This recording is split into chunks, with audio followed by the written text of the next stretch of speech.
This is Markin Out. Pro Wrestling Talk by Pro Wrestling fans. We marking out, y'all. Follow on Twitter. Pro Wrestling Talk by Pro Wrestling fans. We marking out, y'all. Marking Out. Pro Wrestling Talk by Pro Wrestling fans. We marking out, y'all. Brennan likes fisting. Pro Wrestling Talk by Pro Wrestling fans. We marking out, y'all. We're marking out.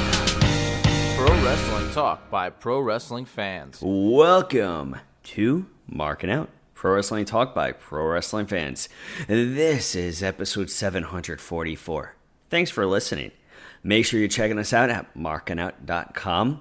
Give us a listen also on Spotify, iHeartRadio, Amazon Podcasts, and also Apple Podcasts. And also leave us a 5-star rating to go with that 5-star frog splash. Give us a like on Facebook. Give us a follow on Instagram at markinout11. Follow us on Twitter at Markin Out. Follow us over on TikTok at Markin Out. You can check me out, David PT, DPT, on all social media platforms. That's right, it's Dave, the Rave. And make sure that you're giving Chris a follow at Chris Sweendog and CM Sweeney 85. And also check out Brandon at BTTG161. Buy a t-shirt at ProWrestlingTees.com/markinout. But that being said, I introed him. So Brandon, how are you? I'm doing awesome as always-ish. Sounds juicy. Do tell. Well, the ish. What's is the because ish? It's because Skype, after how many years shut down, Microsoft, they want to charge us money to get the same use that we had from Skype. You know, that's, if I ever thought that somebody was going to gift you something for your birthday and make it be very special and really with thought in there, I would say that this would probably be the last thing that should be gifted to you on your birthday. We're probably the last people to use Skype, too. I don't know if people still use Skype or what, but we were there till the end. I don't think so. I think it's a time of the past. We were there till the end. It worked better than anything else. Zoom, there's a delay. We're using Discord right now. There's a delay. Time. It's ridiculous. It's truly ridiculous that they're charging people for the same amount of money that... I mean, not for the same amount of money. They're charging people money for what you already had for free on Skype. Make that Crazy. make sense. I feel like Paul Heyman. Not to skip ahead, I could yell right now. Now. They're not listening to this, so it's not going to matter. Of course, right, yeah. I should tweet them. What are they going to do? Microsoft doesn't care. Bill Gates, Nope. Does he have anything to do with the company still? Dear Bill. Yeah, you should be like, listen, it's my birthday, and this is how you treated me. Yeah. I'm old. You know? I'm too old to learn new technology. It's ridiculous. Yeah, you're going to have to start taking classes in the library soon. I thought you meant classes in library, like library classes, like to learn how to library. Yeah, I mean, hey, if you want to do that too, but they offer some free classes at the local library, so definitely go support your local library, and you can learn how to use this computer. Yes, soon I'll be going to the library and watching movies and stuff there. Yeah, and nothing wrong with going to the library. Libraries are awesome. I mean... Take advantage of your local library. Yeah, I take out CDs every once in a while. Yeah, CDs and movies. I don't do movies. I always did the movies, dude. Always. If I wanted to see something, it would most likely either be owned by me or on streaming. True. But how was your week? True. My week was very good. Went by very fast, so I'm very happy about that. Exciting week, you know. Watching those New York Knicks.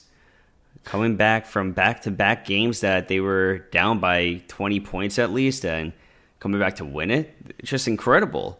I saw security had some problems with the Knicks fans at the Boston Gardens. I saw that. They did nothing wrong. They did nothing wrong. I think she might have just been a Celtics fan. Yeah, that Karen You know, that security guard Karen, we'll call her. Just something else, you know? Get him out of here. Get him out. Like, come on now, Karen. Stop it. Just stop it, Karen. You're falling over the chairs over there. How many more games do they have to win? It's a series of 7, right? Yeah. Okay. Yep. So what are they, 5 more games? Or I guess technically not 5 if they keep winning. Hopefully 2. Yeah. Now they actually go back to MSG. And then what happens? They go to the finals, or is that... Yes. Yeah. If they win this, they go to the finals, I believe. Yeah. I think one time in my career of going to concerts, I was almost... Well, I shouldn't say almost because the Knicks sucked back then. I was almost... I was in danger, perhaps, of having a concert moved due to the Knicks playoffs. But then they either didn't make it, or they didn't make it to the playoffs, or they didn't make it far in the playoffs. And I made a mistake. I forgot where we were. We're not in the semis yet. If we win this one, then we go into the semifinals. Oh, okay. I guess that makes more sense because the concert that I went to back in 2009, I think 2009 was in June. Gotcha. Actually, might have been 2010. Yeah, there's 8 teams left right now. Knew it didn't make sense. There's 8 teams left right now. So if the Knicks win, then they play either the Cavaliers or the Pacers. And then on the other side, you got the Warriors, Timberwolves, Nuggets, and Thunder still in it. Not the Lakers? No, Lakers are out. Lakers Sorry, had LeBron. The tough loss. That's what the video I saw was. Okay, I got you. Yeah, the Lakers got eliminated. Oh, well. Sorry, LeBron. Yeah. Sorry about that. Sucks to be you. Not really. You're rich. But he doesn't get a 9th ring or whatever. Yeah, right? So, yeah. Outside of that, great week. Exciting week. Mm-hmm. We did actually have some WWE releases that you spoke about last week, and we had some more taking place. Danny Palmer and Javier Bernal, unfortunately, were released. Yeah, and they didn't renew Shotzi Blackheart's contract, so she still has a contract, I believe, until July, which really sucks because I'm a big fan of Shotzi, and I really wish that she was utilized the way that she wanted to be utilized. She apparently, what'd she go on, Busted Open and said she wanted to work NXT, Raw, SmackDown, every live event. So yeah, but realistically, you can't work every single live event. I mean, Shotzi got married and then wrestled that night in her wedding dress. I think if she wanted to, and they would have let her, she would have.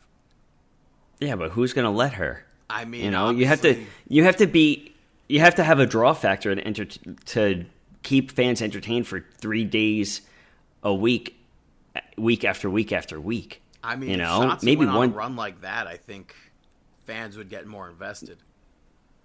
I would disagree. But it sucks. You know, Danny Palmer and Javier Bernal were both used on the Evolve shows, and for whatever reason, it seems like they were getting rid of a lot of the Evolve names from the NXT brand. Like I mentioned last week with Riley Osborne, with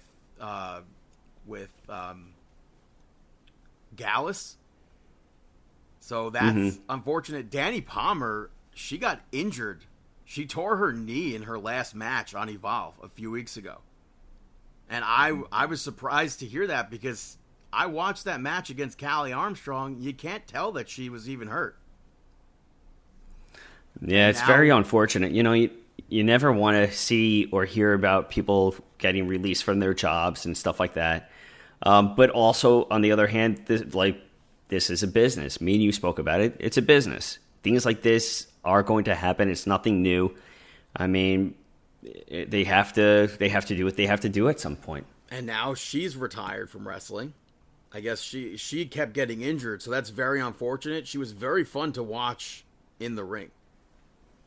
Yeah, talking about, I mean, we saw that news about Braun, how he has paralysis of like 15 or some sort of a low percentage of, I think, one of his legs. And, it's one of those things where when somebody's injured so many times, it's difficult. And I just don't understand, mid-storyline getting released for things doesn't make sense to me. They literally aired a video for Javier on Evolve this week. And I'm pretty sure he has a match next week. I think that's nothing different, though. I mean, they released Indy Hartwell the same day that she had a match that was being aired on NXT. They released, who was it? Spud? Elegance? Ash by Elegance? Wasn't she Brooke. the one that was in a pay-per-view, a PLE match, and then she was released the day before? I don't remember. Wasn't Rockstar Spud something like that, too?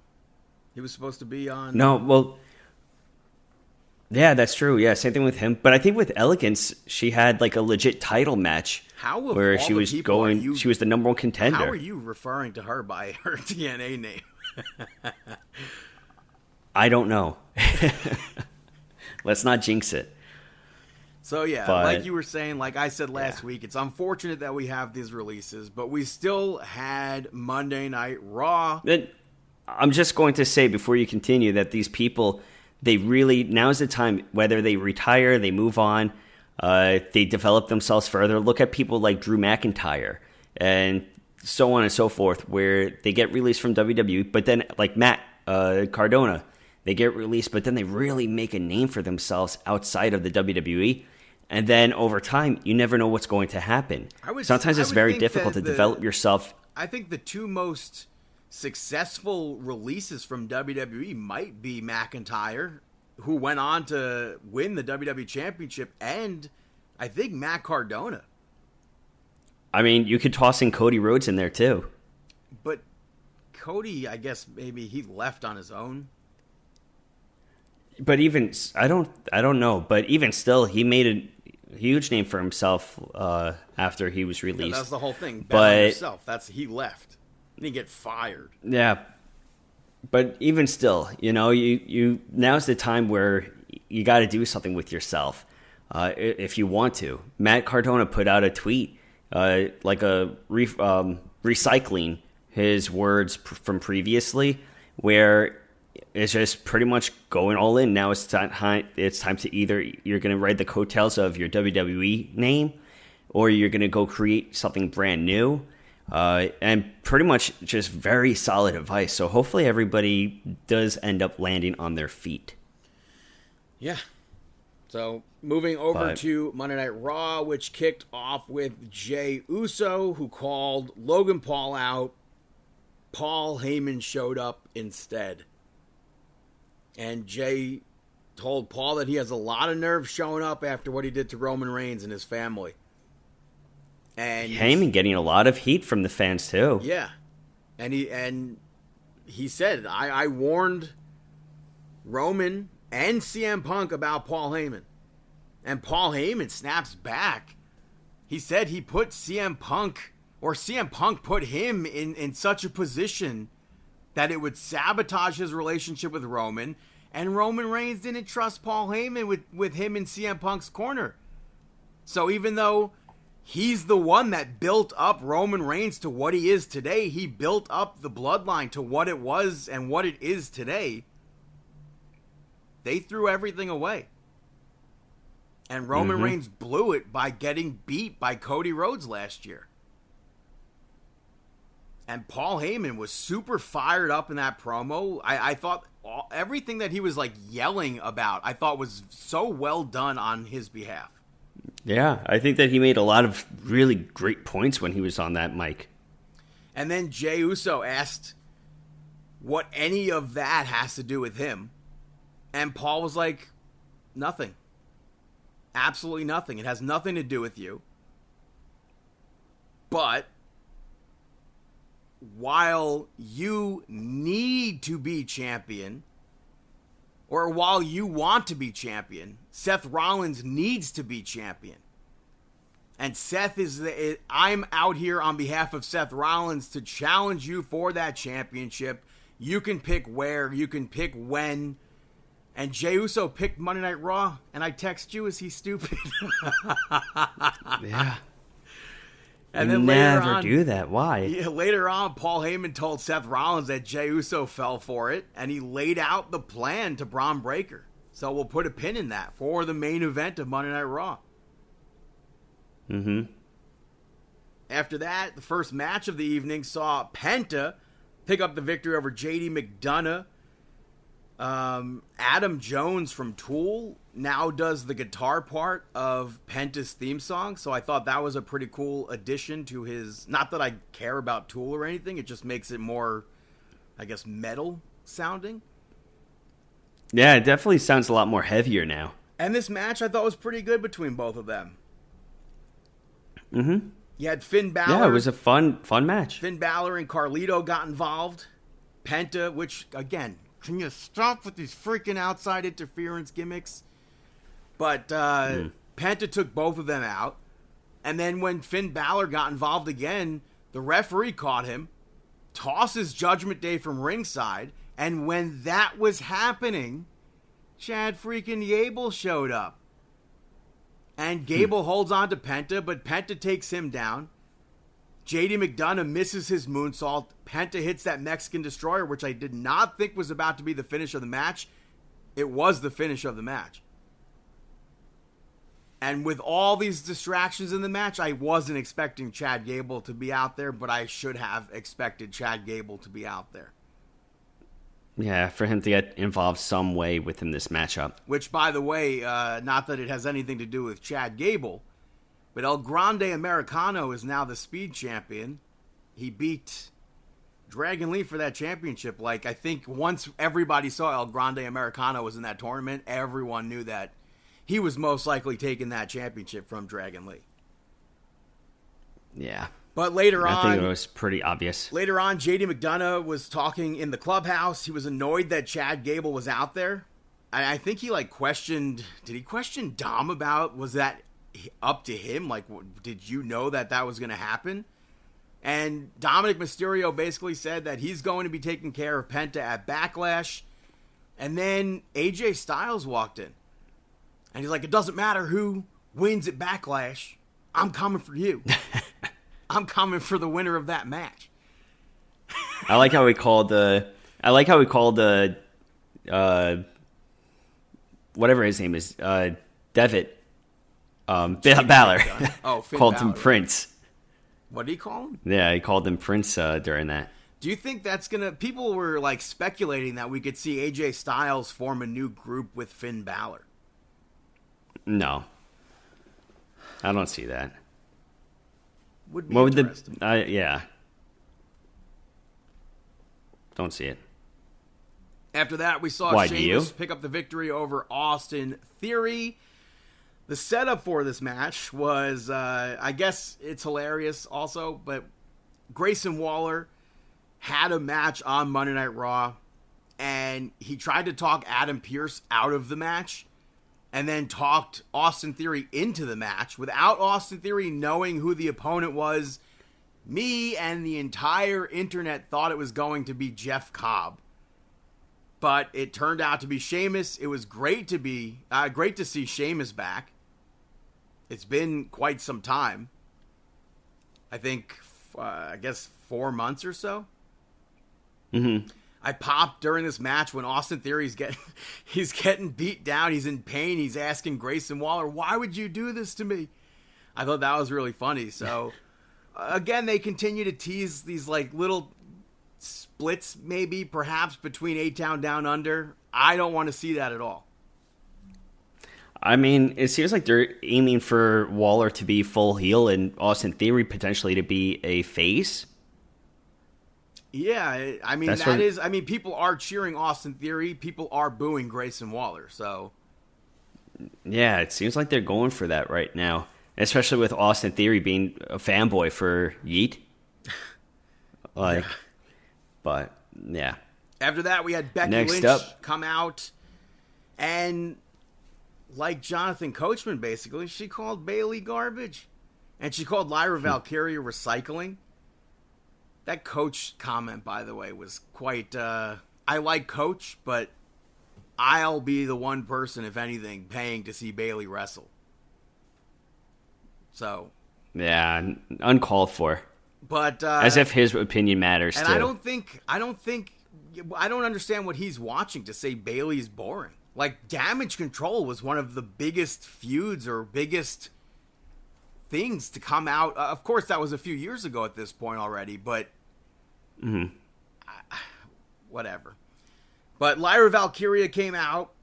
She called Becky the queen of recycling. I think from Becky, the start of this was shaky. Like, the garbage and recycling line was, like, goofy to me. But between Lyra and Becky Lynch, I thought they had pretty good back and forth. Yeah, I thought that Lyra held her own, and if anything, coming out of this, I thought Lyra was incredible. I thought Lyra came out looking more strong than Becky. And Becky Lynch went to cheap shot Lyra. Lyra took her down, and then, unfortunately, Lyra left with the upper hand. When that happens, typically the pay-per-view rolls around, the PLE rolls around, and there goes the championship. It would be wonderful if Lyra was able to beat Becky, but... I mean, it would also be great if Becky did carry that championship. Yeah, but I don't want to see Lyra lose it just yet. I don't either, but... I think there's no way around it. I think Becky Lynch will most likely take that championship. Yeah, it will elevate the championship a lot, though. Unless that's Bayley coming back to stop her from winning it. Otherwise, it's Becky winning and then Bayley and Becky feuding over the Intercontinental Championship. Perhaps Bayley gets the title. That could be something. That could be it. We'll see. Next up, you had Io successfully defeat Roxanne Perez. Io Sky is so over coming out of WrestleMania. And Roxanne Perez, I thought, was phenomenal in this matchup. I think that this was a lot of fun. Yeah. Crowd loved it. She worked Io's leg throughout the match, which eventually came into play when Io went for that running, I would say maybe a Meteora to the corner. And Io, she couldn't run. And then later on in the match, she missed the over the moonsault, hurt her leg again. And they eventually trade a bunch of pins with Io picking up that victory there. Normally, I hate that pin stuff, but I think the way that they were doing it just worked. I was surprised. I'd agree with you. I was surprised Julia didn't show up during the match, but Io turned her back. Io, she shook Roxanne's hand, and she turns her back to Roxanne, or she turns her back, I mean. And you had to expect this, but I didn't expect it. The part where Julia actually did show up? Yeah, Julia from behind attacking her. And then, of course, Roxanne Perez coming into the ring. Yeah, so I wasn't expecting the handshake or anything, but when Roxanne left the ring, that's when I figured that we had to have seen Julia there. And then people were like, oh, this would have been a great opportunity for Dakota Kai to make the save. If only they didn't fire Dakota. That wasn't the story. They laid out the story why at would the it be? beginning. In a perfect world, it would have been great for Dakota Kai to be there. But the story here is Rhea Ripley, who was over in Australia promoting, what is the show they're doing there? Crown Jewel. So it's like, in a perfect world, Dakota Kai wouldn't be released from WWE. Damage Control and would what still is be Dakota a thing. Kai going? And Dakota Kai inserted in this position, would he even elevate or do anything for anybody within here? Well, it would be Damage Control taking on Julia and Roxanne Perez, but that wasn't. I mean, we've seen for weeks now. Rhea Ripley's been doing stuff with Io. That's the story. Yeah. As much as I wish Dakota Kai was still in WWE, that's not the story. No. Well, talking about being in WWE, somebody that made their return, their debut matchup after returning, Rusev picking up the victory over Otis. I thought that this was a very good showing from Rusev. I think that the entrance was good. I think that I actually liked that this wasn't a full-blown squash match. I liked that Otis was trying to get Rusev off of his feet, and Rusev trying to get Otis off of his feet. I thought that this was really nice. You knew Rusev, going into this, you knew Rusev was winning, but they literally, they went out there and worked. I was not expecting Otis to get all that in. I was very, very entertained by this match, even though last week they had the promo for the Redeemer. I can't even begin to tell you how much I hate the Redeemer character. I thought it was absolutely awful in AEW. I don't want to see that at all in WWE. I don't think technically this match, we didn't see anything like Redeemer-wise. They commentary sold it as like Rusev is trying to make Akira Tozawa and Otis, I guess, redeem themselves from being a comedy nobody duo sort of thing. But if that's the route they're going to take with the freaking Redeemer, then that's fine. But those promos and everything, I hated. So less of that, more of what we saw on Monday Night Raw. We saw Akira Tozawa, after the match, challenge Rusev. And Rusev acted like he was backing down at first, and then obviously he crushed Akira Tozawa once Akira Tozawa turned his back. He totally ate him out. And then he put Otis right in that submission hold again, I believe. The segment was a great segment. All of this, everything in that segment was great. Mm-hmm.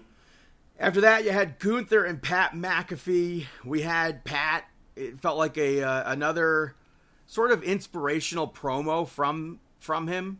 But this time, he said, this version of Gunther is soft. And it's funny, on commentary, Michael Cole's talking to Pat McAfee. He's like, oh, well, maybe we shouldn't egg Gunther on or whatever. And it's like, you are the reason why Pat McAfee's not technically... because Pat McAfee was the one that stood up for Michael Cole, but Michael Cole kept running his mouth to the point where Gunther got in Michael Cole's face. And the only reason why Pat McAfee is in this position is technically because of Michael Cole. But Michael Cole going full-blown heel. But Gunther came out. Yeah, it's funny because he's like, it almost came off where Michael Cole wasn't grateful for Pat McAfee to be there for him. But I know that's not the story they're trying to tell. But Gunther said that Pat McAfee is going to have his full attention at Backlash. I still think this is leading to MetLife Stadium, Goldberg, Gunther. Where would Goldberg come involved, though? In this match. Yeah, but why? The other week we saw... or not the other week, a few months ago at this point, Gunther. But where's... What? Yeah, but where's the involvement of him intervening to help out McAfee? It's not about McAfee here. It's about Gunther. Gunther ran his mouth about Goldberg. Mm-hmm. And back when that happened, we had to sit there and wonder, why did they do that? Oh, because Goldberg versus Gunther should probably be happening for the World Heavyweight Championship. Gunther's no longer champion. Now it's going to be happening, I assume. True. I mean, he always wanted a retirement match. And so I think maybe he'll say MetLife that Stadium would be an incredible place for Goldberg to retire. That's the last match for Batista, the last match for Kurt Angle, if I'm not mistaken. Yeah, he could always say, like, hey, Gunther could always say, I want to retire you. I'm going to beat you up so bad that I am going to retire you, and you will never be in the wrestling industry again. And honestly, I'm fine with Goldberg versus Gunther as long as Gunther goes over. Mm-hmm. also sucks that if we are only going to get one Goldberg match, it does suck that we're not seeing Goldberg versus Braun Breaker, because part of me really would like to see that. Mm-hmm. But I think Gunther can pull out a match out of Goldberg, so I'm looking forward to Pat McAfee versus Gunther. And if Gunther versus Goldberg happens to happen, I'm looking forward to that, which is on the side of shocking for me to say, but we'll see. The main event of Monday Night Raw saw Seth freaking Rollins pick up the victory over Jey Uso via disqualification, so Jey Uso retains that World Heavyweight Championship. And going into this match, I literally couldn't tell who would win. I didn't want Jey Uso to lose, but I 100% could have seen Seth Rollins winning that championship. I guess I had to say that I did too, because the cards were stacked against Jey. You had him being, I don't want to say tricked, but duped into taking a Monday Night Raw title matchup. I mean, technically it was tricked. Yeah. And I think they had a pretty good match. This was a good main event match. I agree. This was a great main event matchup. I thought that, what did you think about, how did you like the end of it though? Well, even before Sami Zayn. Before the ending part, I want to say that one spot where Jey Uso went for a spear and Seth countered it with the pedigree, it almost seemed like commentary was about to pretend we'd never seen that before. But I thought that was a cool spot from WrestleMania that they repeated here. Mm-hmm. You saw Seth Rollins set up for Stomp, and Jey Uso moved out of the way of that and locked in that sleeper, the same sleeper that he used to tap Gunther out. And I thought that was a nice callback for WrestleMania for Jey Uso. And Seth got out of that. He eats a spear.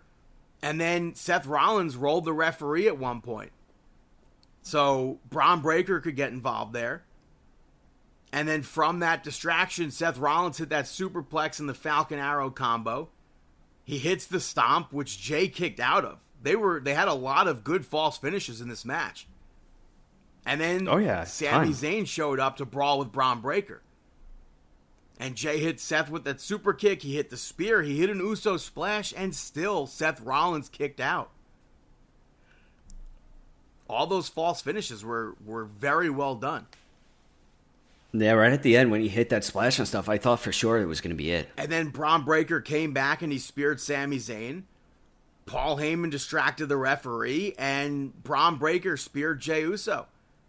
And just when you think maybe Jey Uso's about to lose the championship, because Seth Rollins hits a stomp, CM Punk comes out. He attacks Braun Breaker, he attacks Seth Rollins, and then that's the DQ finish. I assume leading to a tag team match. Yeah, I think it's safe to say probably next week. No? I don't know. And I mean, something... The show goes off bigger, the air. Which is incredible. The show going off the air. Of course, off the air, you have the winner, your champion, Jey Uso, going around the people in the front row, high-fiving, taking some pictures and stuff like that. And then out of nowhere, somebody in a hoodie with the hood up comes on over and just clocks him right in the face, sends him to the ground. It's revealed to be Logan Paul. Yeah. Pow. Incredible. Pow right in the kisser. Yeah. Pow. Right in the kisser. And of course, people complained. Like, this is great because it shows you, hey, don't leave yet. These are probably this. If they complain about this, then I really want to know how they felt about Kevin Owens turning heel and attacking Cody Rhodes backstage in the parking lot. Probably hated it. Right? Yeah. And it's funny. Stupid. I thought we were going to see Jey Uso versus Logan Paul at Backlash. Mm-hmm. When I realized that wasn't part of the card, I was quite surprised. It is interesting that we have Seth Rollins going after Jey Uso right now, but you also have Logan Paul inching his way into the championship scene. Do you think at some point we're going to see Logan Paul as champion within the next 2 years, I'll say? I don't know. It's really Would be it's really breaking difficult headlines. to think of all that, and it sucks. I think my pick for champion by the end of this year was Braun Breaker, and we're in May at this point, and it seems less likely given him being second fiddle, perhaps, for Seth Rollins in this.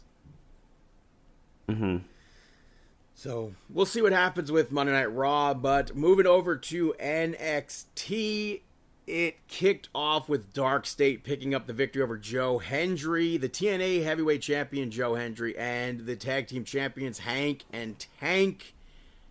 They did a spot in the match where Joe Hendry was scooping Dark State up for fallaway slams, and at the end he scoops up Hank after he gets pushed into Joe Hendry, or towards Joe Hendry, I should say. And I can't help but wonder if they did that spot because AEW did the I think it's a Midnight Express spot. But AEW did that spot from last week. Similar. So it made me wonder if they maybe got the idea from them. The match was okay. It was high energy. But ultimately, Trick Williams showed up and attacked Joe Hendry. And then took Joe Hendry so out right of the there. match. Pause right there. Why is that not a DQ? I don't understand why anything that happened in this match was, like, happening. Maybe Like, the referee Trick Williams, didn't see it? like- I don't know. No, the referee was looking, like, he's looking right at them. And, like, if it was just Joe Hendry attacking him with punches, okay, I could understand. But the referee is looking at Trick Williams, and he's actually throwing punches too. Well, it wasn't a tornado tag, right? That's a DQ. Well, it wasn't tornado tag, right? It was actual tag team rules, right? I think it was under tag team rules, yes. Yeah, I don't know. Yeah, it wasn't tornado because they had tag. Tornado, everybody would have been in the ring. I just need finishes like that to stop.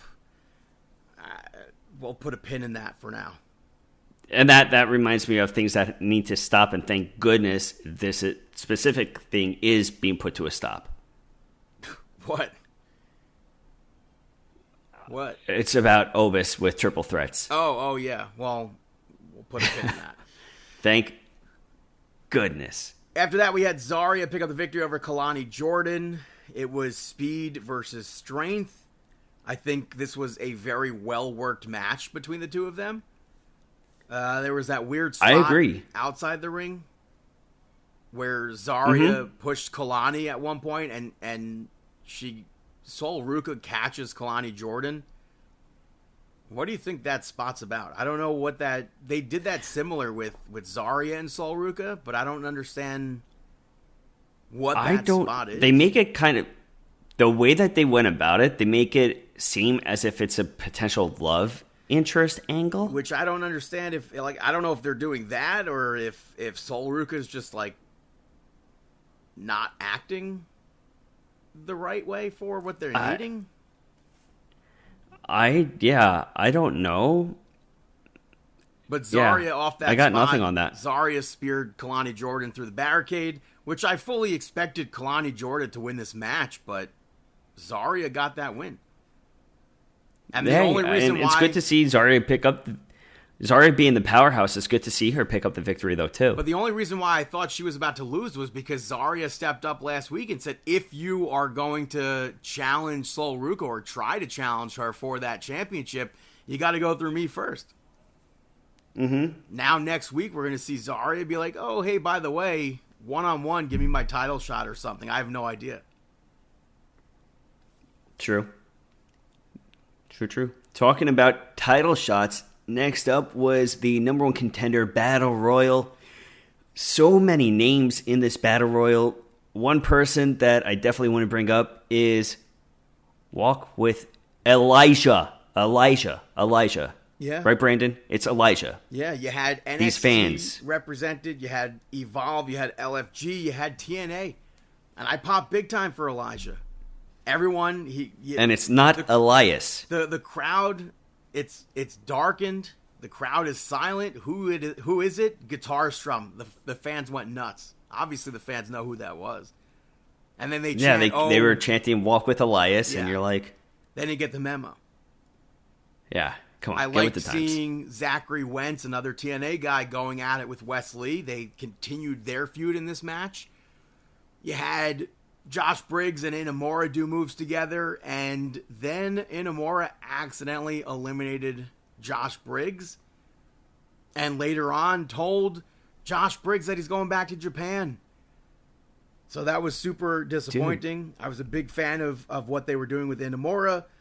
And then Brooks Jensen, I guess, showed up and kind of planted seeds in Josh Briggs' head. I don't know if he'll end up joining the culling or what, but we'll see what happens with that. You had Joe Hendry make his way out during the Battle Royal.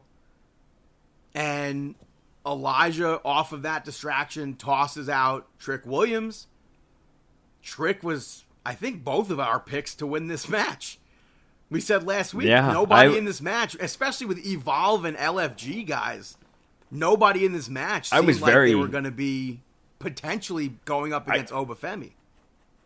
I guess we should have, if we knew that how the first matchup was going to end, we could have probably speculated that maybe Joe Hendry will be involved with this somehow. Yeah. And I probably would have said that that Trick Williams was most likely not winning this. And I mean, even regardless, that's oneprowrestlingtees.com/markinout. I still wasn't going to predict the winner. No. Other cool spots in this match, though, you had Shawn Legacy from Evolve, WWID prospect. Great showing in this match. Him and Javon Evans did some great stuff. The match came down to Javon Evans, Miles Bourne, Sean Spears, and Ethan Page. And Javon Evans truly killed it in this match. Spears and Ethan Page end up taking him out.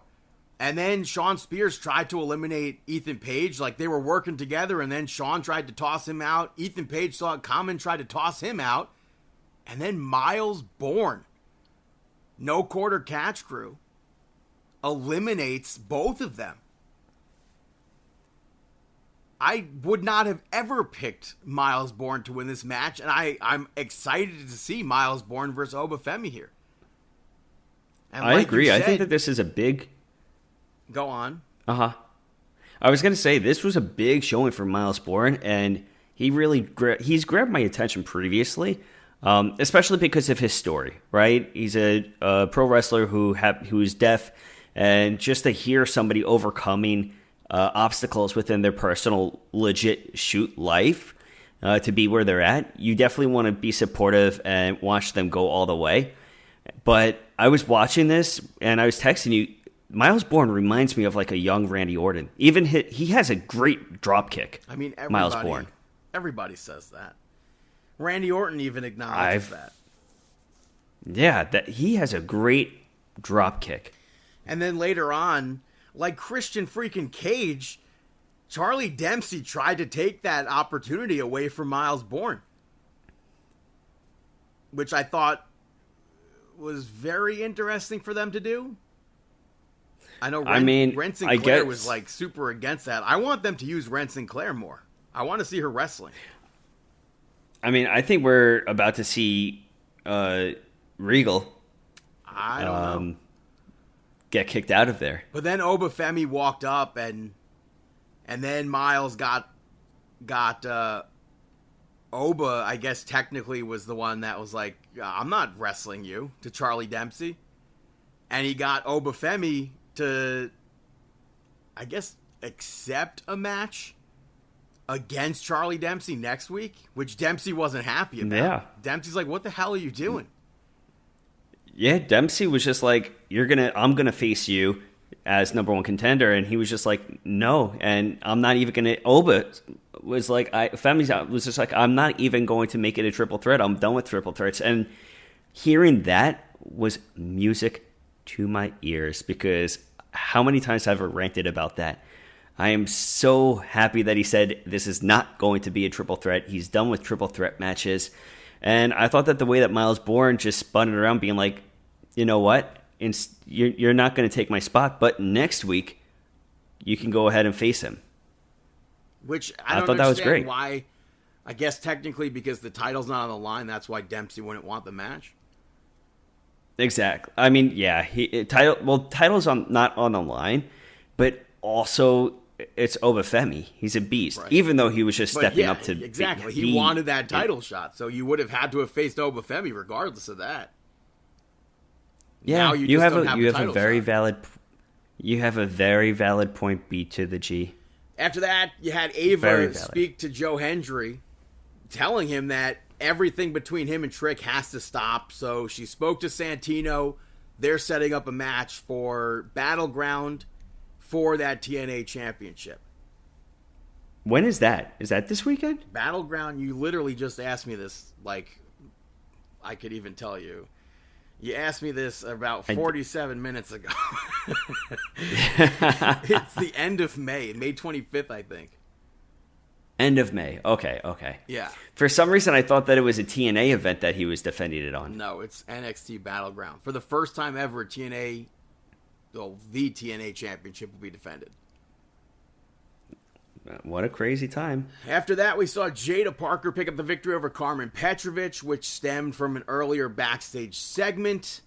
And I thought that Carmen Petrovich, based off of last week with what happened with Ashanti the Adonis, I thought Petrovich needed this win. But Carmen missed a kick at the end of the match. Jada Parker took advantage of that, got the victory. Yeah, they're going pretty hard with pushing Jada Parker right now. She continued the attack afterwards, and Thea Hale ran out to try to make the save, which she technically does make the save. She pushed Carmen Petrovich out of the way, but she, in turn, got taken out. Yeah. So I assume, even backstage, you had Thea Hale get kind of trashed by Jada Parker, so I think we'll most likely see that match next week. Yeah, I think so too. And then they ran Next a up, video the for main- OTM, which I guess it's about time. I don't know if they were out injured or what, but OTM is coming back, but I don't know if they're still connected with Jada Parker or what. I wouldn't connect them with her. Just have them do their thing as a tag team. You know? Main event of the evening. Jordynne Grace defeated Julia to become the number one contender. This was a nice, awesome main event between the two of them. There was that one spot that people are really 2 spots. getting on the case about, but There were 2 spots. I thought but everything was This fine. was a very, very Two. hard-hitting match. Julia, the 2 spots that people are talking about, landed on her head multiple times. This was a strong style match, and I feel like the people that were talking about this match on the internet have never seen matches of Julia in Japan. yeah, Julia can handle it. This was, I thought this was a fantastic main event. And they literally threw everything at each other in this match. And Jordynne Grace becomes that number one contender after hitting the beast mode to pick up the win. I think that you needed a match like this because you had Jordynne Grace come into NXT. You had Julia right after. You had Vicaire right after that. You needed Jordynne Grace to have a win on this one.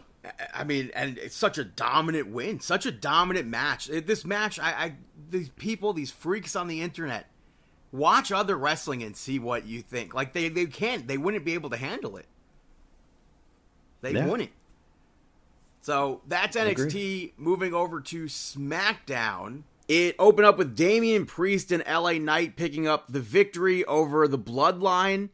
I think this goes back to WrestleMania, where I wish that this wasn't happening the night before a premium live event, where all of them, with the exception of Solo Sikoa, all of them wrestle.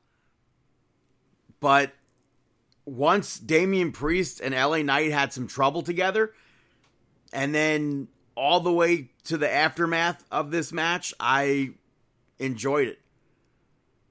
So even though I started out not enjoying it, by the end of the match, I liked everything they did. Well, up until from that part. LA Knight dodged the Samoan spike. He hit the BFT to pick up the victory. He and Damian Priest got into it after the match, and then Jacob Fatu got involved. Looked like that was the end of the segment. McIntyre dropped Jacob Fatu. You had Zelina Vega and Alexa Bliss picking up the victory over Chelsea Green and Piper Niven. It was set up from a backstage segment. I think the morning version of Chelsea Green has been great. But Alexa Bliss was a mystery partner for Zelina Vega. It's awesome to see Alexa Bliss back again. Hopefully it's like permanent and she's back for good now. Piper and Chelsea held Zelina Vega for a while from tagging out. Alexa Bliss finally got tagged in, took over. She hit Twisted Bliss. Piper Niven broke up the pin. And then Alexa Bliss helped Zelina Vega hit that code red on Piper Niven. And then Bliss hit the Sister Abigail DDT on Chelsea Green to win that match. You had Charlotte Flair come out. I think this was kind of a messy segment. But she said something about starting her journey back to the championship, which I'm totally good on. I don't need to see that. And she stormed off. She was pissed off that the fans were booing her. Jade Cargill showed up, and Jade said before Flair goes, "You had your chance. Get to the back of the line." And Charlotte stormed off. She went to go leave the building. Alexa Bliss actually stopped her from leaving and said, "Let's talk." I don't know what that's going to be about. We'll see what happens with that. It's intriguing. Nia Jax picked up the victory over Jade Cargill. You had Tiffany Stratton come out to watch the match. And for what they did in this match, I thought this was good.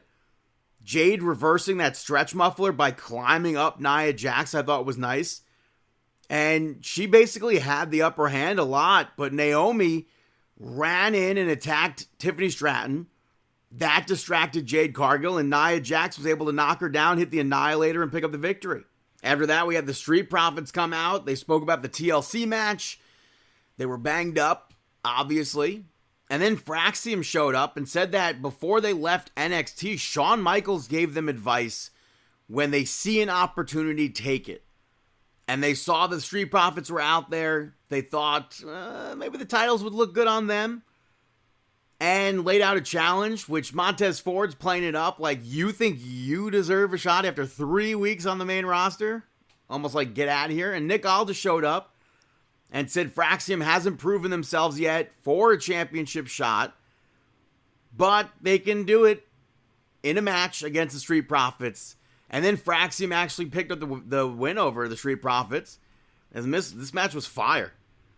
Dawkins at one point sent Nathan Fraser into the commentary table, probably meant to do it over, but it sent him into it. Axiom went and put him back into the ring to break up the count. I thought that was going to be the end of the match. And I thought it was going to lead to like them having problems again. Fraxium isn't fine. But the Street Profits controlled the match from a bit from that moment.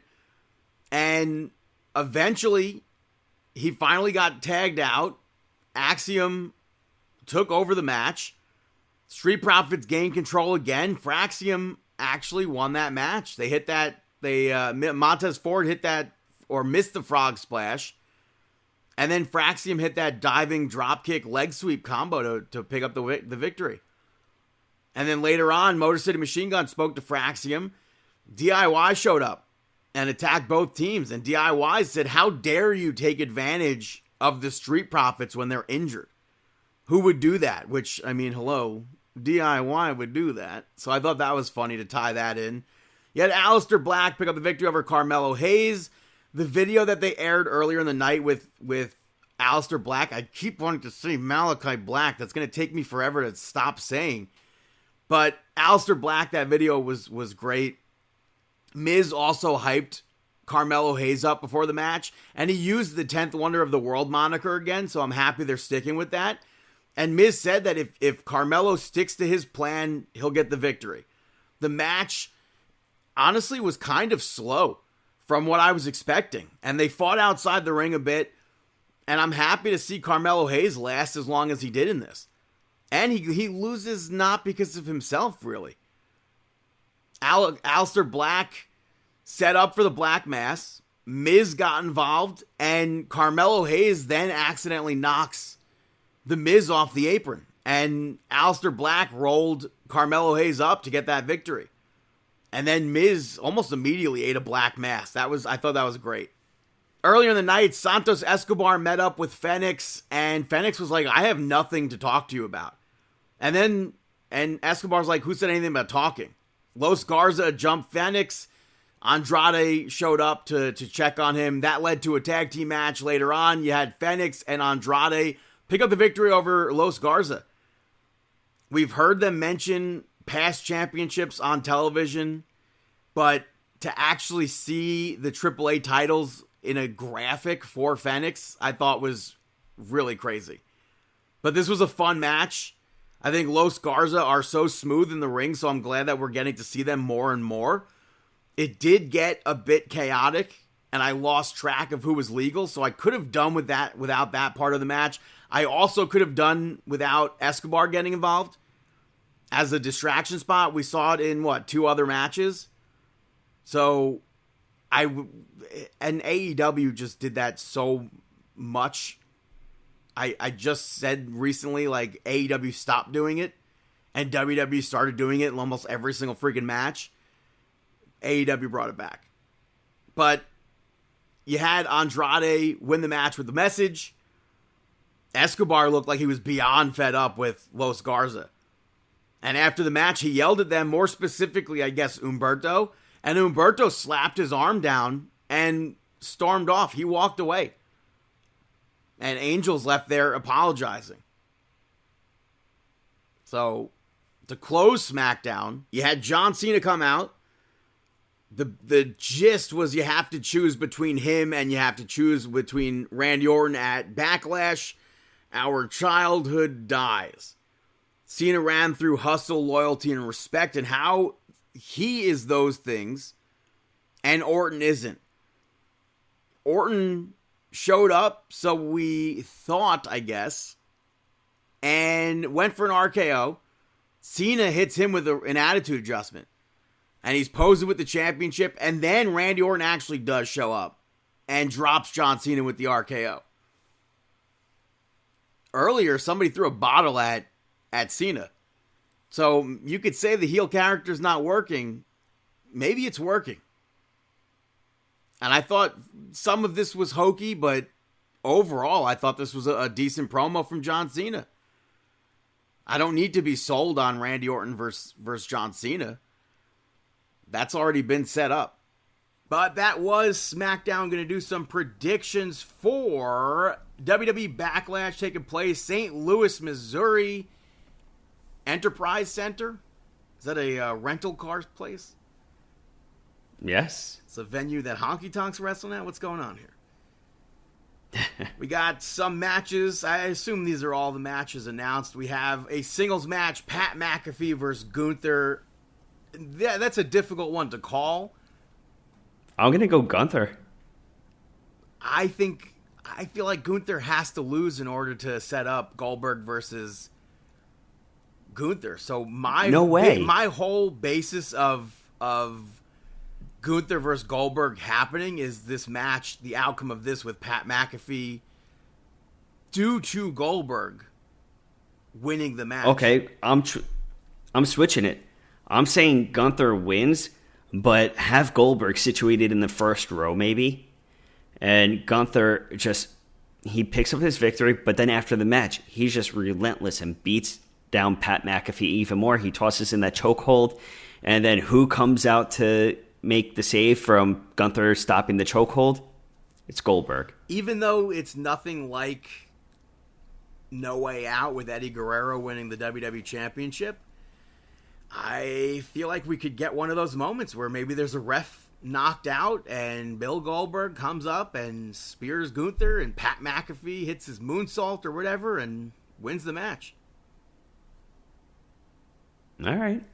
But then again, you gotta think: do you really want Gunther losing back-to-back matches, especially one to Pat McAfee? Probably not. But no, especially with his record. But with the oh yeah, that's true. I mean, that'd be great for Pat, but I don't know. Maybe we won't even see Goldberg. I mean, realistically, college football's got to be starting up soon. I'll pick Gunther. College football got to be starting up soon, and there goes Pat McAfee. But next up, let's go over to the Intercontinental Championship on the line. Dirty Dom defending against Penta. I'm going to go Dirty Dom. I'm going to say Dominic Mysterio as well. And it's very easy I think that it's very easy to make a case for Penta, but I'm going Dom too. For the Intercontinental Championship, Lyra Valkyria defended the championship against Becky Lynch. Unfortunately, I have to say Becky Lynch. I don't want to, but I'm gonna go Lyra. I'm gonna say what you said with Gunther and that stuff. I'm gonna say Lyra picks up the victory because of Bayley interfering. Maybe because of a referee knockout. It would be great, but I don't know. I just don't. For some reason, I don't see that happening. I mean, Becky versus Bayley doesn't necessarily need a championship in there. Without the championship, I get concerned with what Lyra is going to do next. So, which U.S. Championship on the line in a fatal 4-way match. Fatu going up against LA Knight, Damian Priest, and Drew McIntyre. I'm going to go Fatu. I don't think that he's losing it right now. Yeah, I think Jacob Fatu walks out. By the way, Main event of the only title Drew McIntyre needs for Grand Slam is that U.S. Championship. Now's not the time. Nope. Undisputed WWE Championship on the line. John Cena versus Randy Orton. I do think that Randy Orton will... I don't think he'll break Ric Flair's record. I think that Randy Orton is going to tie Ric Flair's record before he retires, so this way he could say that he's on the same field. I don't think he's going to break or tie John Cena. I do think he'll tie Ric Flair, but now's not the time. I'm going John Cena. You think 45-year-old Randy Orton has 2 more championship runs in his career? I'm going to say yeah. If you look at him, he's in phenomenal shape. I think he could. I'm not saying he's not, but I don't necessarily think we'll see Randy Orton. I can't see Randy Orton tying Ric Flair. It doesn't necessarily mean that he has to have a prolonged title reign, though. Maybe his last one, but I don't know. I can see it. But I'm picking John Cena to win this match. There you go. So pretty much no title changes, besides if you choose with Becky, maybe. Mm-hmm. But I mean, that you was can't possibly Backlash. Expect Randy Orton to walk out as champion. No, not right now. So, do you think that we're going to see The Rock or Cody Rhodes? I think we'll be more likely to see Cody Rhodes than we are to see The Rock. I think we may not see either of them.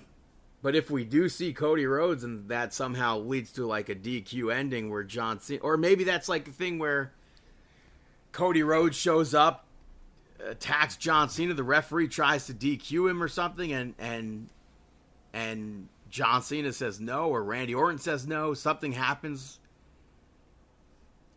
At some point, I do feel Randy Orton's going to tie Ric Flair. But I also predict that Randy Orton is going to face Cody Rhodes at a PLE with the championship on the line to kind of bring closure to their entire mentor-student thing. We shall see, but that is Backlash. Going to take a quick break, and I'll be right back here on Markin Out. This is Shotzi Blackheart, and you're listening to Markin Out. Welcome back, ladies and gentlemen, to Markin Out episode 744. Moving back to last week's Collision, it opened with Toni Storm picking up the victory over Lady Frost via referee's decision. I was confused at first with Adam Cole on commentary, but he filled in the whole night, so that was fine. But like last week, I had to watch this on mute because the audio, again on Max, was bad. I don't understand that, but as far as this match goes, it was great to see Lady Frost. It wasn't a long match, but I think they packed a lot into this match. And every time I see Lady Frost, she's looking better than her opponents. And I say that literally every single time she's on AEW television. And it's true. Toni Storm choked Lady Frost out with a crossface chicken wing. She cut a promo afterwards, but again, I didn't hear it. Didn't bother going to listen to it on the internet. I did think it was cool to see the Atlantic City boardwalk. So that was a nice redeeming quality of that.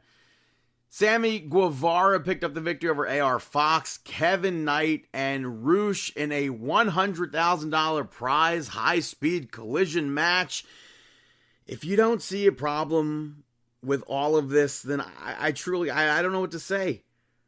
It's been 8 months since we've seen Sammy, since he's even won a match on AEW TV. Just over 6 months since he's been seen. Like I said last week with Roosh, why can't Roosh just be Roosh? Why can't LFI be LFI? And I will say that out of everybody in this match, either he or AR Fox I thought would have been eating the pin. AR Fox was the one to eat the pin. I did not expect at all. You could have told me a million names, and I wouldn't have picked Sammy Guevara to win that match. I don't know what that's setting up for. At all. You had Megan Bayne pick up the victory over Harley Cameron. This went a lot longer than I expected it to. And honestly, it was good for Harley. There's no reason why she's not on TV every week. It's interesting to see Megan Bayne take a longer time to defeat people like Harley Cameron.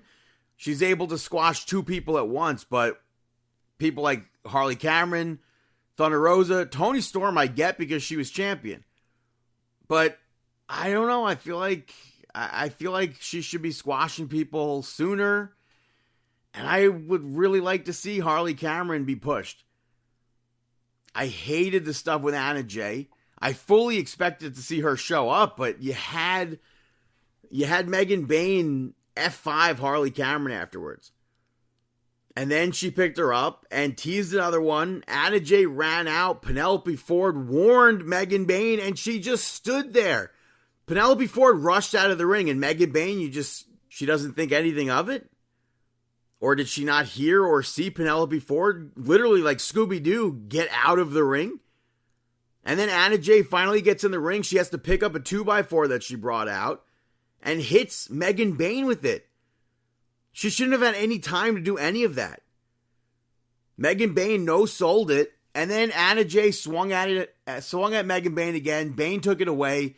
Anna Jay looked very scared, and then pulled the rope so Megan Bayne fell out of the ring. All while Penelope Ford was in perfect position to make the save for Megan Bayne. I don't understand any of that aftermath at all. Yet Brody King versus Josh Alexander go to a time limit draw. Definitely did not need to see this match. At least this and the time limit draw helped make Brody look like a threat again. Since Malachi Black has been gone and Buddy Matthews' injury, I feel like he's looked worse. Even worse than when the House of Black wasn't really getting used. And then Brody attacked Lance Archer and Josh Alexander afterwards. He took out security, but only FTR gets fined for stuff like that. And then Archer and Josh Alexander took Brody down. End of that segment. You had Daniel Garcia pick up the victory over Max Caster. Like last week, the fans were chanting along to that super long chant. You still had those fans, the booze mixed in. I don't know how people are chanting that. I don't know. Does that, like, where was that flip? People hated Max Caster. And then all of a sudden he comes up with a super long chant. People are chanting along. That's weird to me. But Max Caster sets a 5-minute time limit for this match. And Daniel Garcia won in under a minute.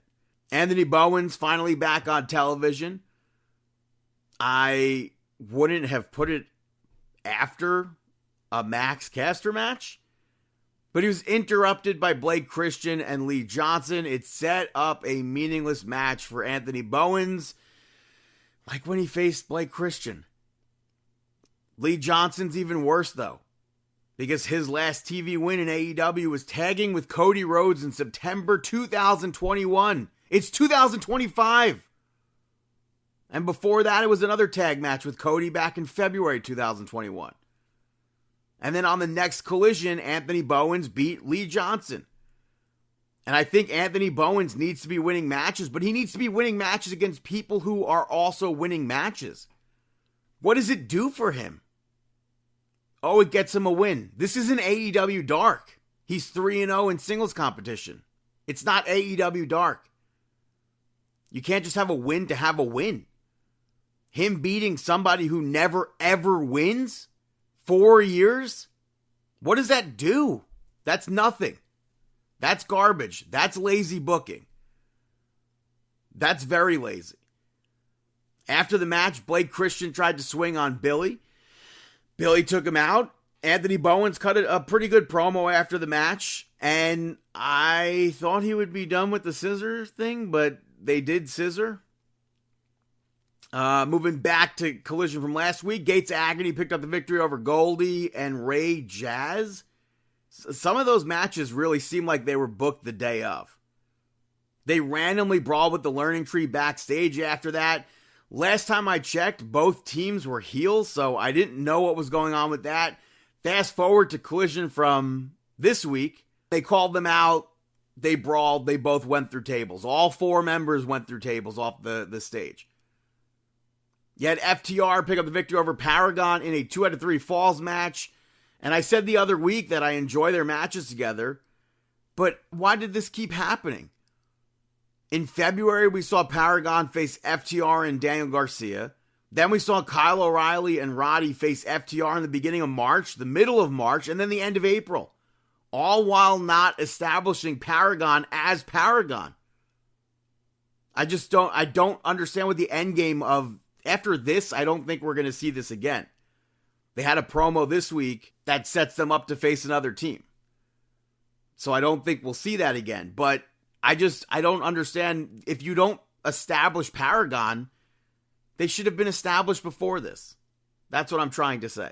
And as far as the match goes, I enjoyed the match. FTR called themselves the Living Legend Killers. They haven't done anything with that.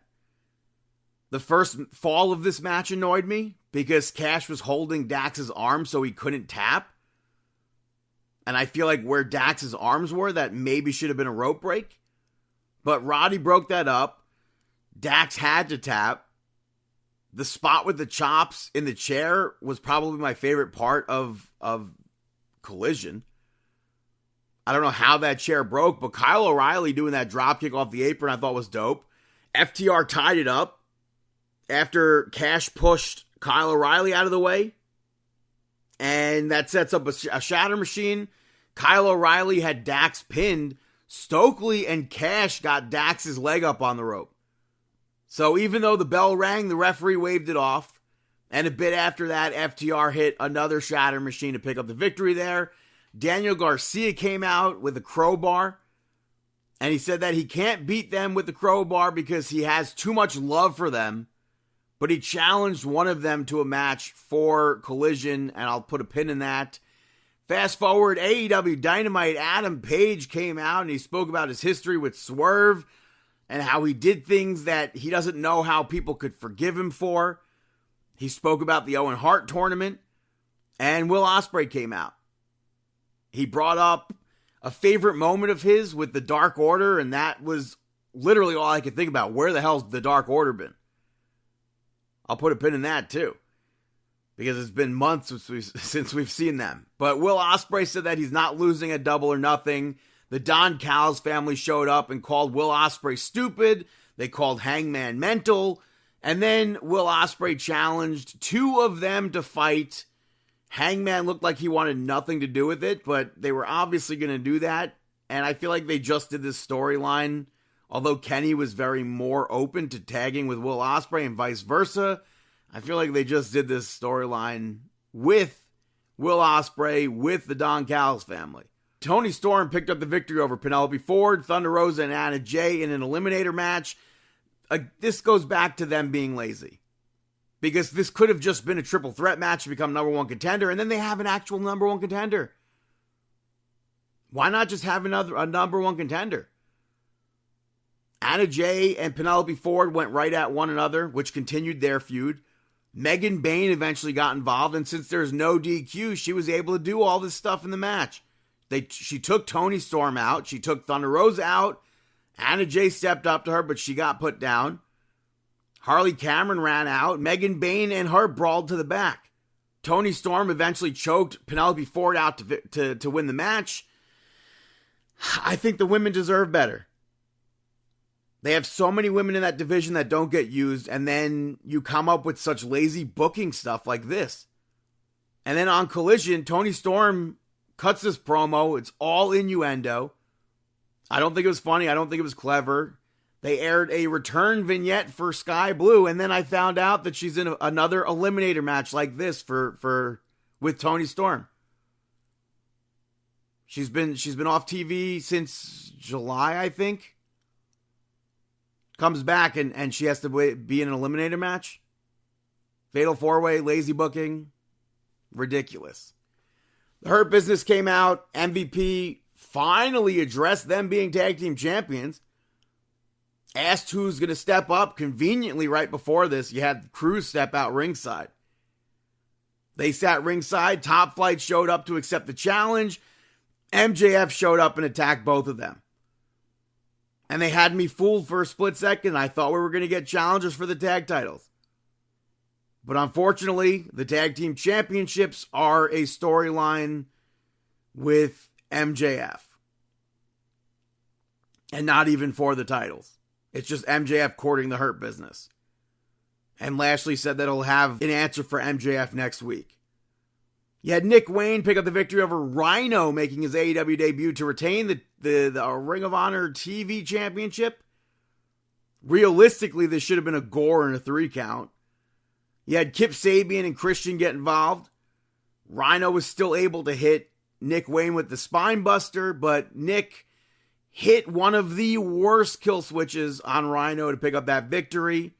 You had the Elite and Ricochet pick up the victory over Swerve, Mark Briscoe, and Mike Bailey. Another lazily booked match. Earlier, the Young Bucks went to go into their locker room, and the Death Riders were in there. Pitch black. Couldn't see anything. We'll probably find out next week what's happening with that.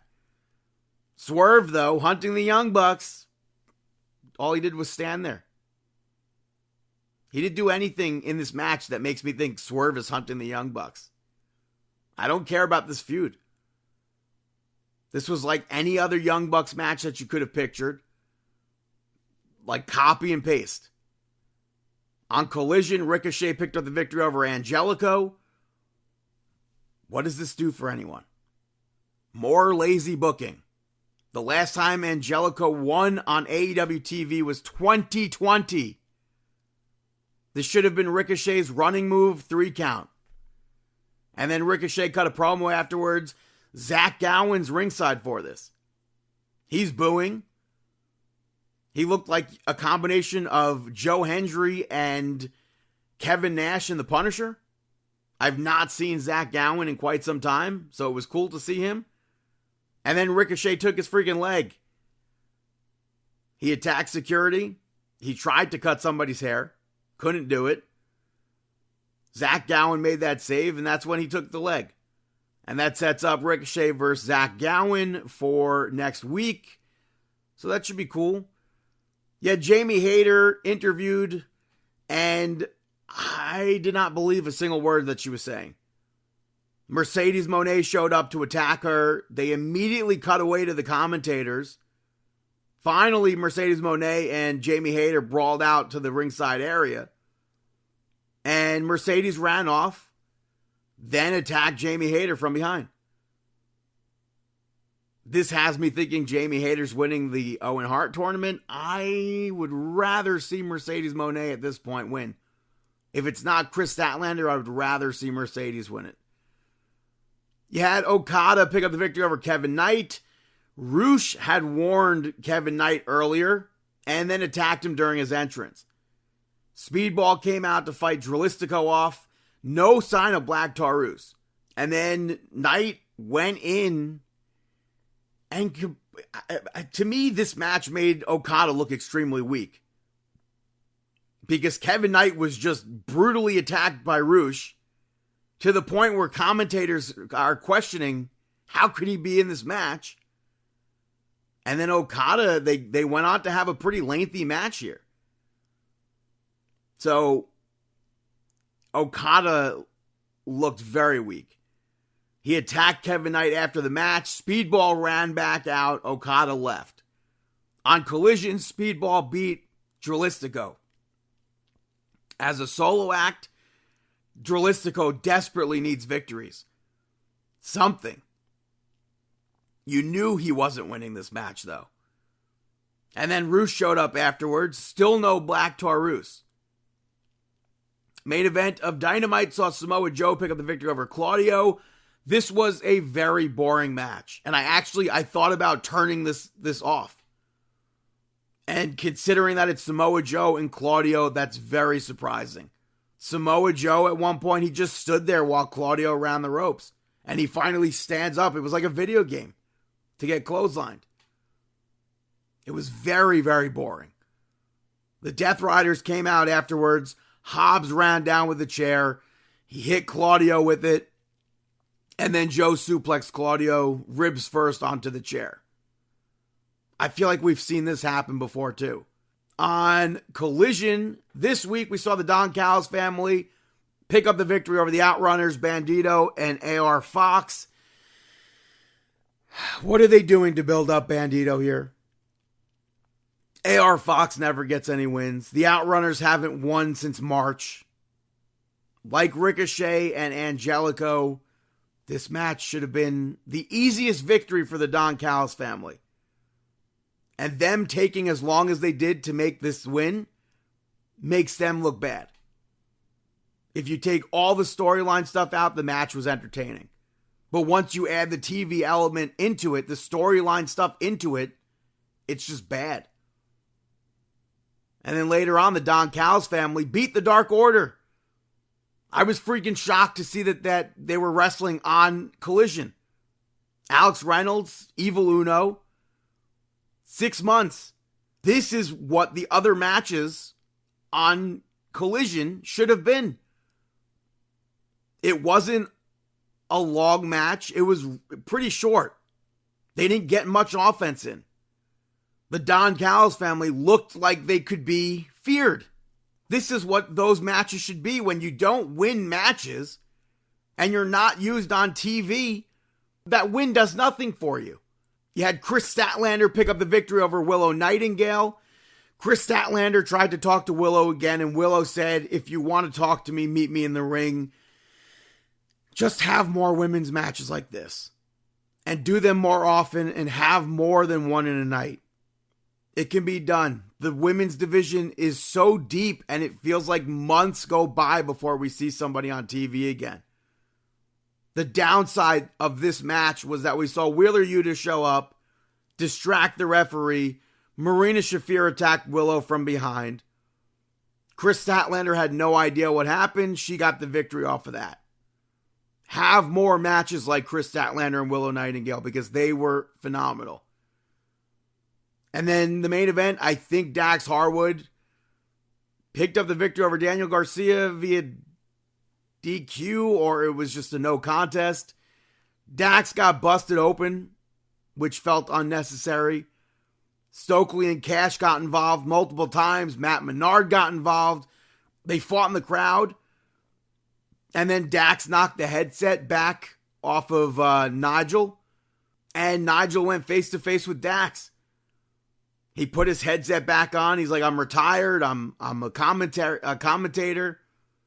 And then Dax pushed him down. Stokely got involved again. It led to a low blow. Nigel got into the ring and attacked Dax. And then Cash got in. Nigel attacked him too. I assume we're going to be seeing Nigel and Matt Menard and Daniel Garcia versus FTR and Stokely. I don't know. I have no clue. I truly don't. So, that was AEW. Hey, Brandon. Got any shout-outs? This is Droopy Dog, and you're listening to Brandon's shout-outs. The first shout-out goes to the Four Seasons. Have you seen a trailer or anything for this TV program? I had it on in the clinic during lunch break. It didn't do anything for me. Some was funny. Some How was were like... you watching this on a lunch break? Computer. Oh. Yeah, so it's a new program out on Netflix. It's an adaptation of the movie starring Alan Alda and Carol Burnett, which I'm pretty sure Alan Alda wrote. So it was nice to see, spoiler alert, a cameo from Alan Alda in this show.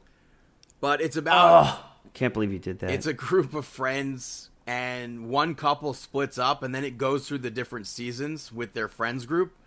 And it stars Tina Fey, Will Forte, Carrie Kenny Silver, Marco Calvani, Coleman Domingo, Erica Henningsen, and Steve Carell. I enjoyed this show. And it left off where they definitely could have a second season.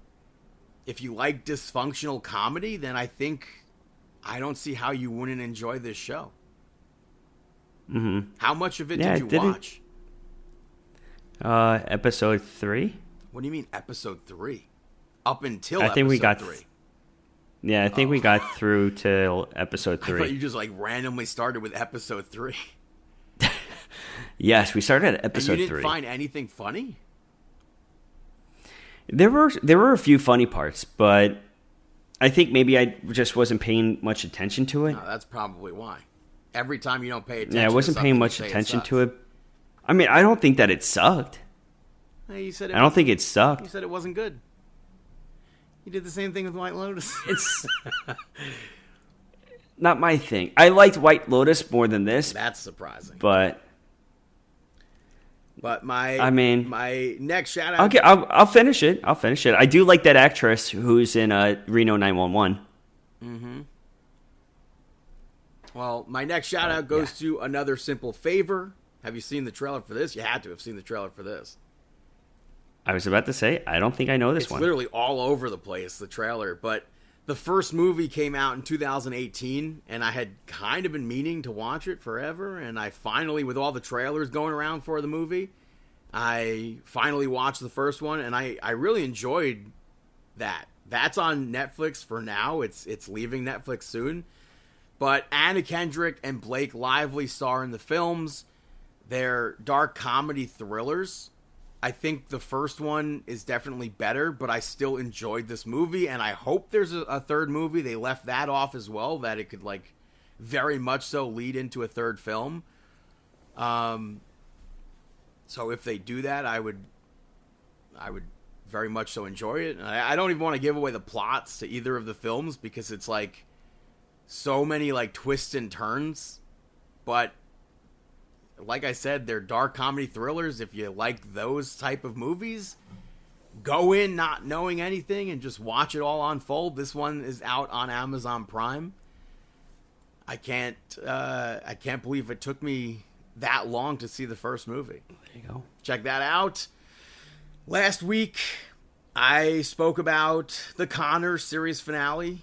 And for this last shout out, I'm going to talk about another good John Goodman series finale show. That being The Righteous Gemstones, which I gave a shout out back in March. But the series finale aired this week, so I figured I would give it another shout out for probably the last time. I think they wrapped the show up perfectly. I'm happy with the final episode. I really don't think this show ever had a bad episode. I really don't. I think this whole series was very well done. I just wish, because I'm a pro wrestling fan, I wish we had more of the pro wrestling season they had back in the storyline, I should say, back in season 2. I wish that was explored further. But, I really just wish that we had more of the Righteous Gemstones. We only got 4 seasons in 6 years, but the cast is great. If you've never seen the show, I highly recommend checking it out. It's on HBO. It's on Max. So yeah, you keep on telling me I should watch it. Yeah, I think it's such a good show. Those are my shout-outs. Now it's time for Mark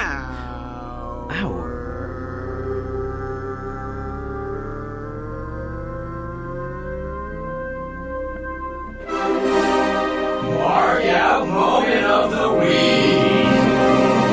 That is right. Our Mark Out moment of the week. What do you got? Oh, brother. Mark Out moment wise, I think that you go first. Well, WWE Vault uploaded a video from OVW January 2002, John Cena versus Randy Orton. So I thought that was a really cool thing to see. I don't think it was their very first match together. It might have been their first singles match, though. But the match, you see Kenny Bolin throw powder into the referee's face after Randy Orton scoots out the way. Rico gets involved and jumps Randy Orton. And then Bobby Eaton gets involved to take Rico out. John Cena makes the cover, and Bobby Eaton stomps John Cena. So the match ends in a no contest. Spoiler alert. Big spoiler alert. But what a crazy time OVW 2002 was to have Bobby Eaton involved in all that. That is very random. I don't random. think that random. I think he might have been around there for quite some time. So I thought it was very interesting. I think for me, I'm going with maybe a tease, potentially. Killer Cross. He's been on fire. He's one of the top sellers of the t-shirt right now. Apparently he's outbeating Randy Orton and John Cena. The top seller. Like, that's insane. But also, I'm going to say that this tag team that just got their sayonara, the Righteous? Sayonara? Who says it like that? They apparently asked for their release from AEW after the freaking start and stop. Always start and stop in that damn company. I hate that. How could you get behind a freaking team? How could you get behind anybody when it's start and stop? I hate it. Yeah, so are the Righteous coming to WWE to be with Cross? I freaking hope so. We thought they just put out we thought years ago we were going to see them. They showed up at NXT and just sat in the crowd. We thought that was going to lead to them working with Bray Wyatt, and it unfortunately never happened. And I can only freaking hope that we're going to see finally the Righteous, I assume as the Righteous, in WWE with Karrion Kross would be amazing. I mean, they just put out a video, a promo as well, where it's just incredible. Yeah. Very catchy. Another thing that I marked out for, we're getting the first batch of downloadable content for WWE 2K25 next week. And 2K showed off Motor City Machine Guns. And it's still so surreal seeing Motor City Machine Guns. Even when I see them on WWE TV, it's surreal. But the Motor City Machine Guns, I've had to download creative superstars of them for years. And they never, ever quite looked just like Alex Shelley and Chris Sabin. They look incredible in 2K25. I'm pumped for all of I should say most of the DLC coming out. I don't need, obviously don't need Travis Scott or the other ones that they had. But whatever. I'm not going to complain about that. We have an incredible amount of DLC this year that are like holy crap moments. So I'm looking forward to using all of them, or 4 out of the 5 of them for next week. You have any other mark out moments? I guess not really, huh?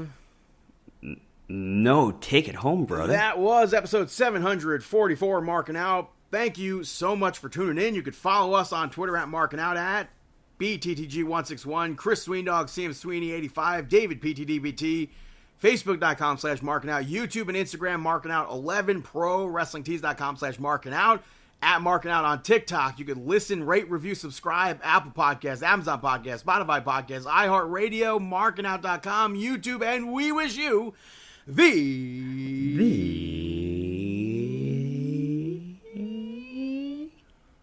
best of luck. Best of luck in in your future endeavors. Have a fantastic